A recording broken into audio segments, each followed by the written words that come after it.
Hey guys, welcome to the 14th lecture of cell the unit of life. इस lecture में हम बात करेंगे न्यूक्लियस, क्रोमोसोम्स और माइक्रोबॉडीज के बारे में। So let's begin. Nucleus was discovered by Robert brown in the year 1931। 1931 में रॉबर्ट ब्राउन ने न्यूक्लियस की खोज की थी इनसाइड अ सेल। ये जो स्ट्रक्चर है हमारा, ये है न्यूक्लियस, और इसके साथ जो बगल में ये ऑर्गेनल अटैच है, इसे हम कहते हैं एंडोप्लाज्मिक रेटिकुलम। हमारा जो न्यूक्लियस होता है वो दो मेम्ब्रेन से सराउंडेड होता है, इनर न्यूक्लियर मेम्ब्रेन और outer nuclear membrane. Inner nuclear membrane और आउटर न्यूक्लियर मेम्ब्रेन को एक साथ कहा जाता है न्यूक्लियर एनवेलप या फिर nuclear membrane. It acts as a barrier between cytoplasm and nucleoplasm. Cytoplasm हमें पता है, सपोज ये समझ लो, ये जो रीजन है साइटोप्लाज्म है, ये पूरा सेल है हमारा। सेल मान लो, सेल के अंदर के रीजन को क्या कहते हैं, साइटोप्लाज्म। और जो न्यूक्लियस के अंदर में जो हमारा रीजन है उसे हम कहते हैं न्यूक्लियोप्लाज्म। तो न्यूक्लियोप्लाज्म और साइटोप्लाज्म के बीच में बैरियर की तरह काम करता है हमारा ये nuclear envelope. Peri nuclear space क्या होता है, देखो ये जो स्पेस है इनर न्यूक्लियर मेम्ब्रेन और आउटर न्यूक्लियर मेम्ब्रेन के बीच वाला रीजन, इसे कहते हैं पेरी न्यूक्लियर स्पेस। बेसिकली ये 10 to 50 नैनोमीटर का होता है। न्यूक्लियर लैमिना क्या है, देखो ये जो रीजन है ये न्यूक्लियर लैमिना है हमारा। न्यूक्लियर लैमिना क्या करता है, ये शेप मेंटेन करता है न्यूक्लियस का। इनर न्यूक्लियर मेम्ब्रेन जो है ना हमारा, उसी के अंदर की तरफ होता है न्यूक्लियर लैमिना, जो कि मेंटेन करता है shape of nucleus. Nuclear port करके स्ट्रक्चर होते हैं जो हमारे न्यूक्लियर मेम्ब्रेन में प्रेजेंट होते हैं। इनका फंक्शन होता है कि ये कंट्रोल करते हैं movement of RNase and proteins from cytoplasm and nucleoplasm and vice versa. Suppose cytoplasm में कोई आरएनए है हमारा और प्रोटीन है, उसे जाना है न्यूक्लियस के अंदर, तो हमारा जो न्यूक्लियर पोर्ट है वो हेल्प करेगा। और अगर न्यूक्लियस के अंदर कोई आरएनए है या प्रोटीन है, उसे बाहर जाना है साइटोप्लाज्म में, तब भी हमारा न्यूक्लियर पोर ही फंक्शन करता है। बेसिकली कंट्रोल करता है movement of RNA and protein from cytoplasm and nucleoplasm and vice versa. Next हमारा एंडोप्लाज्मिक रेटिकुलम। दो तरह के होते हैं, स्मूथ एंडोप्लाज्मिक रेटिकुलम और rough endoplasmic reticulum. Rough endoplasmic reticulum पे 80S राइबोसोम्स अटैच होता है। ये देखो राइबोसोम्स अटैच्ड है। स्मूथ एंडोप्लाज्मिक रेटिकुलम जो होते हैं वो लिपिड सिंथेसिस में काम आते हैं, लिपिड सिंथेसिस में लिपिड बनाते हैं। और रफ एंडोप्लाज्मिक रेटिकुलम जो है वो प्रोटीन बनाते हैं, प्रोटीन सिंथेसिस में काम आते हैं। ये जो एंडोप्लाज्मिक रेटिकुलम है, रफ एंडोप्लाज्मिक रेटिकुलम और साउथ एंडोप्लाज्मिक रेटिकुलम, ये हमारा जो न्यूक्लियर एनवेलप है उनसे अटैच होते हैं। न्यूक्लियोप्लाज्म हम जानते हैं हमारा न्यूक्लियस के अंदर का रीजन, ये जो ब्लू में जो मैंने कलर किया, ये जो रीजन है सारा, जो ब्लू रीजन, इसे हम कहते हैं क्या, न्यूक्लियोप्लाज्म।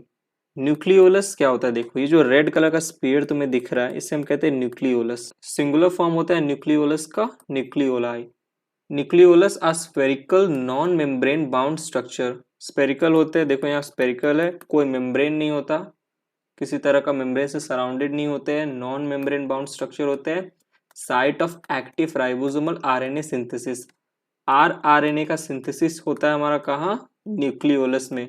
अगर तुम्हें याद हो तो राइबोसोम लेक्चर में हमने पढ़ा था कि हमारा जो राइबोसोम्स है वो बना होता है आरएनए से, आरएनए प्लस प्रोटीन से बना होता है हमारा राइबोसोम्स। और ये आरएनए कहाँ बनता है, न्यूक्लियोलस में। 5 pair of nucleolus are present in humans, मतलब टोटल 10 न्यूक्लियोलस ह्यूमन न्यूक्लियस में पाए जाते हैं।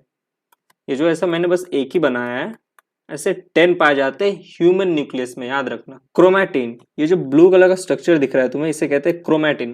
क्रोमैटिन क्या है अभी हम थोड़ी देर में जानेंगे, लेकिन उससे पहले चलो कुछ क्विक फैक्ट्स देखते हैं न्यूक्लियस के बारे में। पहला फैक्ट्स देखो, some mature cells even lack nucleus. कुछ कुछ मैच्योर सेल होते हैं जैसे इरिथ्रोसाइट्स ऑफ मैमल। एनिमल्स का जो इरिथ्रोसाइट्स है, इरिथ्रोसाइट्स मतलब आरबीसी को कहा जाता है इरिथ्रोसाइट, रेड ब्लड सेल। जो मैच्योर रेड ब्लड सेल होते हैं मैमल्स में, एनिमल्स में, उनमें न्यूक्लियस एब्सेंट होता है। एक और ऑर्गेनल एब्सेंट होता है अगर तुम्हें याद होगा तो, एग्जैक्टली माइटोकॉन्ड्रिया। माइटोकॉन्ड्रिया भी आरबीसी में एब्सेंट होता है। सीव ट्यूब सेल्स क्या करते हैं, ये जो सीव ट्यूब सेल्स है ये हमारे प्लांट्स के बाकी सब सेल्स में न्यूट्रिएंट्स पहुंचाते हैं, न्यूट्रिएंट्स ट्रांसपोर्ट करने का काम करते हैं। इसके बारे में हम प्लांट फिजियोलॉजी में और अच्छे से जानेंगे इन सेल्स के बारे में, प्लांट फिजियोलॉजी में। अभी बस इतना ध्यान रखो कि ये जो सीव ट्यूब्स होते हैं, सीव ट्यूब सेल्स, इनमें न्यूक्लियस एब्सेंट होता है। सेकेंड, प्लांट्स में अगर तुम देखोगे तो सीव ट्यूब सेल्स जो होते हैं ऑफ वैस्कुलर प्लांट्स, उनमें भी हमारा न्यूक्लियस एब्सेंट होता है। सेकेंड फैक्ट क्या है, देखो, normally there is only one cell per nucleus, ये actually one nucleus per cell होगा, गलती लिख दिया, one nucleus per cell. Basically एक सेल में सिर्फ एक ही न्यूक्लियस होगा, ठीक है। लेकिन कुछ कुछ सेल में ऐसा देखा गया है कि एक से ज्यादा न्यूक्लियस होते हैं, जैसे सेल्स ऑफ स्केलेटल मसल, ये हमारा बोन है, ये हमारा मसल है, ठीक है। मसल को अगर तुम देखोगे तो ये जो स्केलेटल मसल है, हमारे स्केलेटल मसल के जो सेल्स होते हैं, जो रेड रेड में है, ये स्केलेटल मसल के सेल्स है, इनमें इनमें more than one nucleus present होते हैं। Next, chromatin. क्रोमैटिन के बारे में जानने से पहले पहले थोड़ा सेल डिवीजन के बारे में जानो, क्योंकि ये इंपॉर्टेंट है। देखो, सेल डिवीजन के बारे में जब हम सेल डिवीजन का चैप्टर पढ़ेंगे तो उसमें डिटेल में डिस्कस करेंगे, अभी बेसिक आइडिया थोड़ा ले लो, ठीक है। एक सेल है हमारा, डिवाइड कर रहा है दो सेल में, ये बीच में न्यूक्लियस प्रेजेंट है, ओके। ये जो सेल डिवीजन का प्रोसेस है बेसिकली 4 फेज में होता है। 4 बेसिक फेज में हमारा सेल डिवाइड करता है। पहले 3 फेज को कहते हैं G1, S और G2, जिनको कंबाइन करके कहा जाता है इंटरफेज। इस फेज में सेल रेस्ट कर रहा होता है और प्रिपेयर कर रहा होता है डिवीजन के लिए, मतलब सेल ग्रो कर रहा है, सेल बहुत सारे एंजाइम को सिंथेसाइज कर रहा है ताकि वो डिवाइड कर सके। फिर आता है हमारा 4th फेज, M फेज, जिसमें सेल डिवाइड करने लगता है, सेल इज डिवाइडिंग, इसे डिवाइडिंग फेज कहते हैं। तो ये सेल डिवीजन का बेसिक था। अब चलो क्रोमैटिन के बारे में जानते हैं। ये हमारा न्यूक्लियस में क्रोमैटिन प्रेजेंट है, okay. Chromatin was discovered by Fleming by staining the nucleus with acetocarmine. Acetocarmine एक बेसिक डाई है जिसका यूज फ्लेमिंग ने किया था ताकि वो न्यूक्लियस के अंदर अच्छे से क्रोमैटिन को स्टडी कर सके, और इससे क्रोमैटिन का डिस्कवरी हुआ। अब देखो एस फेज, ये जो इंटरफेज का एस फेज है ना, क्या होता है इस फेज में, हमारा जब सेल ग्रो कर रहा है, G1, G2 में ग्रो कर रहा होता है सेल, एस में सिंथेसिस होता है। सिंथेसिस होता है किसका, हिस्टोन प्रोटीन्स का, और हमारा डीएनए का रेप्लिकेशन भी होता है, तो ये हमारा डीएनए, ठीक है। एस फेज में क्या होता है, हमारा सेल जो है ना, उसके अंदर जो न्यूक्लियस है ना, उसमें डीएनए प्रेजेंट है और हिस्टोन प्रोटीन बनना स्टार्ट होता है। हिस्टोन प्रोटीन और डीएनए मिलकर एक स्ट्रक्चर बनाता है जिसे कहते हैं न्यूक्लियोसोम। ये जो मॉडल है इसमें क्या है, ये ग्रीन वाला हमारा हिस्टोन प्रोटीन है, उसके साथ हमारा डीएनए ब्लू वाला वो रैप कर गया। फिर क्या होता है, ये सब एस फेज में चल रहा है, ध्यान रखना, ठीक है। वापस से जो न्यूक्लियोसोम है अब वो और कंडेंस होता है और ऐसे सोलेनॉइड टाइप का स्ट्रक्चर बनाता है।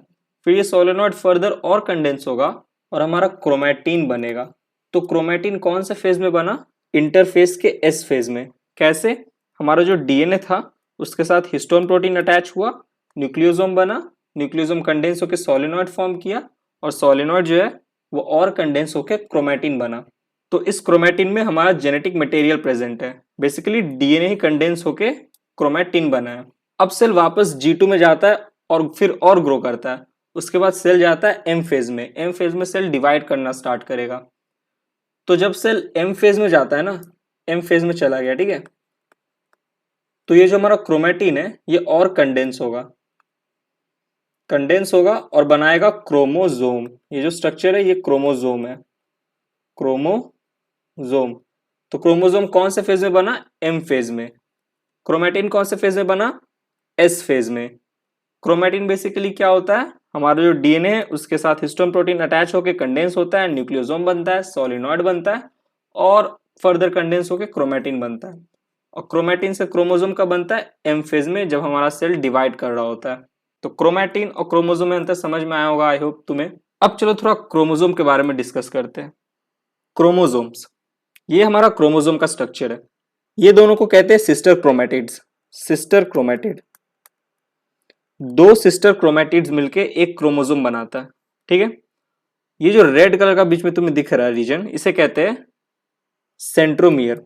Both the sister chromatids of chromosomes are joined और connected by a structure known as centromere. Centromere क्या करता है, हमारा जो 2 सिस्टर क्रोमैटिड है ना, एक येलो में और एक ब्लू में, इन दोनों को आपस में जोड़ के रखता है, जॉइन या कनेक्ट करके रखता है।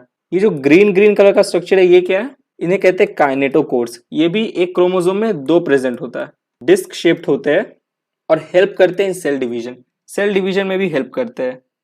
जब हम सेल डिवीजन पढ़ेंगे तब काइनेटोकोर्स के बारे में और अच्छे से जानेंगे। अभी के लिए बस इतना जान लो, काइनेटोकोर्स जो है वो क्रोमोसोम में प्रेजेंट होते हैं, डिस्क शेप स्ट्रक्चर होते हैं जो हेल्प करते हैं सेल के डिवीजन में।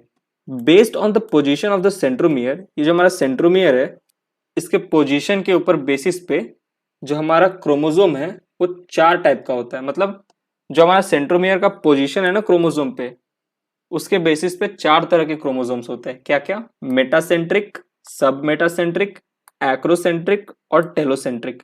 मेटासेंट्रिक में देखो ये जो दोनों आर्म है ये दोनों सेम है, सेंट्रोमियर जो एकदम सेंटर में प्रेजेंट है। बट सब मेटासेंट्रिक में एक आर्म थोड़ा छोटा है और एक आर्म लंबा है। एक्रोसेंट्रिक में एक आर्म कुछ ज्यादा ही छोटा है, मेटासेंट्रिक में तो छोटा था, एक्रोसेंट्रिक में और भी छोटा हो गया, और दूसरा आर्म जो हमारा वो लॉन्ग है।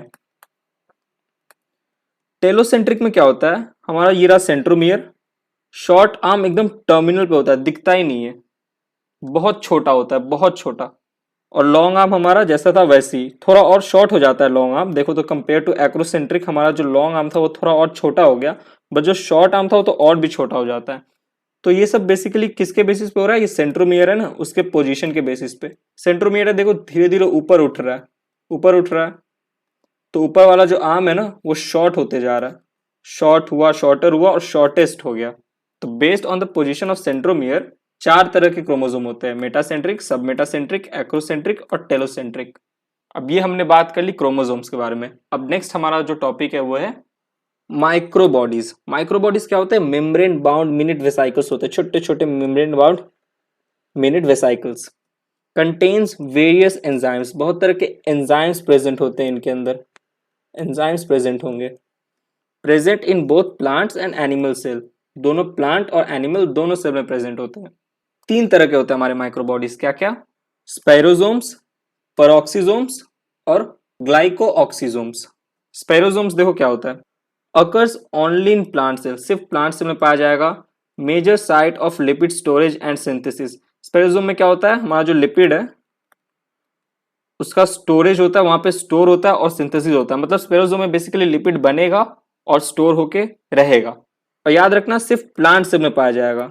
पेरोक्सिसोम्स क्या होता है, concerned with H2O2 metabolism, hydrogen peroxide के मेटाबॉलिज्म में काम आता है। बेसिकली जो हाइड्रोजन पेरोक्साइड होता है ना ये टॉक्सिक होता है, तो हमारा जो पेरोक्सिसोम क्या करता है ना इसको ब्रेक कर देता है, किसमें? वाटर में और ऑक्सीजन में। तो catalyse degrade H2O2 into H2 and O2, एक एंजाइम यूज होता है यहाँ पे जिसे कहते हैं कैटालेज। तो कैटालेज क्या होता है, ये हमारा जो हाइड्रोजन पेरोक्साइड था जो कि टॉक्सिक होता है हमारे बॉडी के लिए, उसको ब्रेक कर देता है वाटर और ऑक्सीजन में। तो ये तो हमने बात की पेरोक्सिसोम्स की। Next glyoxysomes, occurs only in plant cells, ये भी सिर्फ प्लांट सेल में ही प्रेजेंट होते हैं। कन्वर्ट्स फैट्स इनटू कार्बोहाइड्रेट्स, जो हमारा फैट्स है, फैट क्या है, लिपिड का एक एग्जाम्पल है, लिपिड का एक टाइप है। तो फैट को कन्वर्ट करता है किसमें, कार्बोहाइड्रेट्स में, बेसिकली पॉलीसैकेराइड में। तो ये तो हमने 3 तरह के माइक्रोबॉडीज देखे, कौन कौन से, स्पाइरोसोम्स, पेरोक्सिसोम्स और ग्लाइकोऑक्सिसोम्स। स्पाइरोसोम्स और ग्लाइकोऑक्सिसोम्स सिर्फ प्लांट सेल में पाया जाता है। पेरोक्सिसोम जो है वो प्लांट और एनिमल दोनों में पाया जाएगा, प्लांट प्लस एनिमल दोनों में। तो चलो यहीं पे हमारा लेक्चर खत्म होता है। आई होप तुम्हें लेक्चर अच्छे समझ में आया होगा। समझ में आया तो प्लीज प्लीज प्लीज चैनल को सब्सक्राइब करना, बेल आइकन दबाना, वीडियो को लाइक करना। नेक्स्ट लेक्चर मिलते हैं, bye, thank you, take care.